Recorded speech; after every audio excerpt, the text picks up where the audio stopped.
Story RH, le podcast RH qui ne vous raconte pas d'histoire. Bienvenue à toutes, bienvenue à tous. History is made of stories.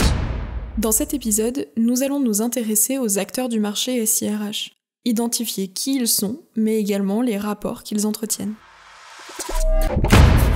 Consultants, éditeurs, fournisseurs de solutions BPO, intégrateurs, consultants MOA, aide au choix, tierce maintenance applicative. Bref, la liste est longue et elle peut parfois ressembler à un maquis dont les praticiens ont l'impression qu'ils ne ressortiront pas exempts des gratignures tant il est dense.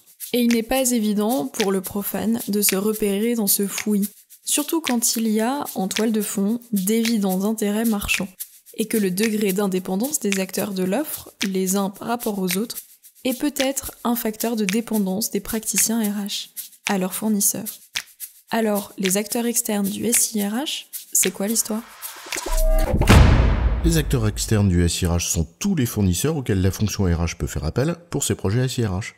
On peut donc partir des étapes clés du SIRH pour identifier les spécialistes de tel ou tel domaine, conseiller en amont sur ce qu'il faudrait faire en termes RH et le traduire en attendu du SIRH, ou conseiller sur ce qu'il faut faire en matière de SIRH pour y répondre, choisir les solutions applicatives qui vont le permettre concrètement, les installer, les mettre en œuvre, puis faire vivre tout ça, c'est-à-dire l'exploiter.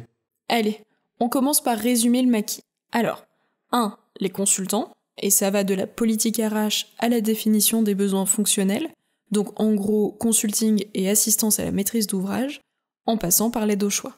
2. Ceux qui réalisent, c'est-à-dire les fournisseurs de solutions, et ceux qui les intègrent, et on va parler de maîtrise d'œuvre, MOE.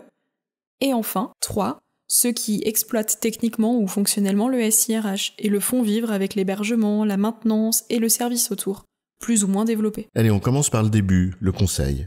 Admettons que le marché soit composé de généralistes qui font tout, et de consultants plus spécialisés. Les généralistes visent à proposer tous les services de conseil autour du SIRH, et de l'autre, les spécialistes plutôt en amont, conseillants RH, qui descendent un peu sur le SIRH, et les consultants spécialisés SIRH qui tentent aussi de remonter un peu en amont sur la dimension politique RH.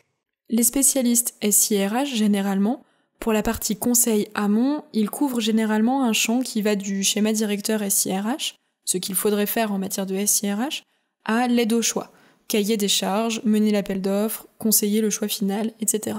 Et ils descendent souvent en aval aussi sur la mise en œuvre, réaliser les ateliers de design par exemple pour paramétrer les applicatifs choisis. Il y a ensuite la deuxième catégorie, ceux qui réalisent le SIRH. En d'autres termes, d'un côté les fournisseurs de solutions informatiques, des éditeurs de logiciels, et de l'autre ceux qui les installent, donc en gros qui les paramètrent, de telle sorte qu'ils correspondent bien au cahier des charges et qu'ils soient opérationnels. On appelle ça des intégrateurs.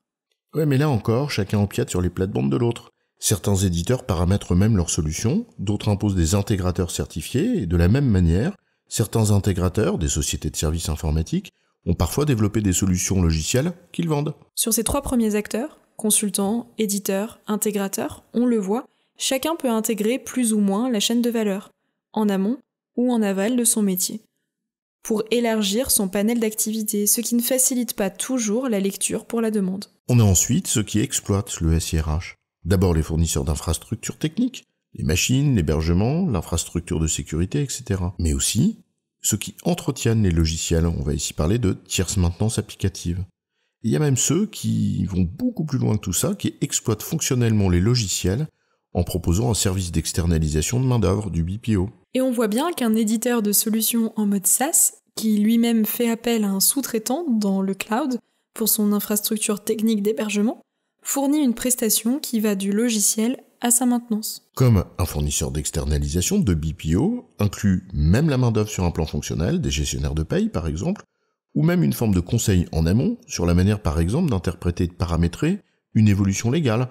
Et alors il couvre la quasi-totalité de la chaîne. Le marché du SIRH couvre donc un ensemble d'acteurs qui se spécialisent sur tel ou tel aspect de la chaîne de valeur ajoutée, chacun essayant d'élargir plus ou moins son offre, au-delà de son métier d'origine, allant pour certains jusqu'à couvrir la quasi-totalité du spectre. Alors comme sur tout marché où l'on sait que les conseillers sont pas les payeurs, se posent deux questions. La première est simple, c'est celle de l'indépendance.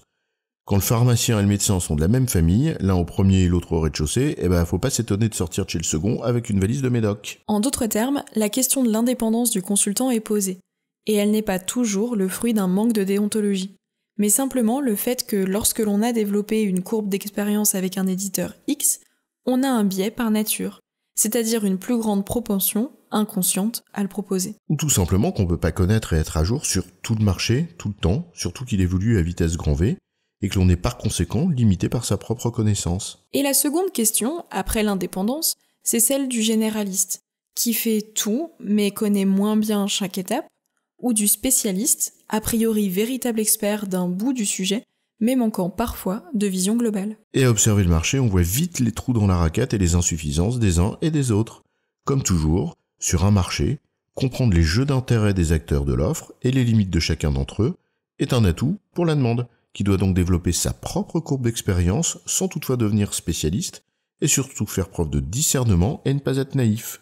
En résumé, les acteurs externes en matière de SIRH sont les consultants qui aident à définir et choisir ce dont on a besoin, les éditeurs et les intégrateurs qui fournissent une solution opérationnelle, et ceux qui en assurent l'exploitation technique et la maintenance. Tous peuvent couvrir une partie plus ou moins vaste de la chaîne de valeur, ce qui pose à la fois la question de leur indépendance et du choix entre généralistes et spécialistes. J'ai bon, chef ? Oui, tu as bon, mais on va pas en faire toute une histoire. Story RH, le podcast RH qui ne vous raconte pas d'histoire. Retrouvez tous les épisodes sur storyrh.fr.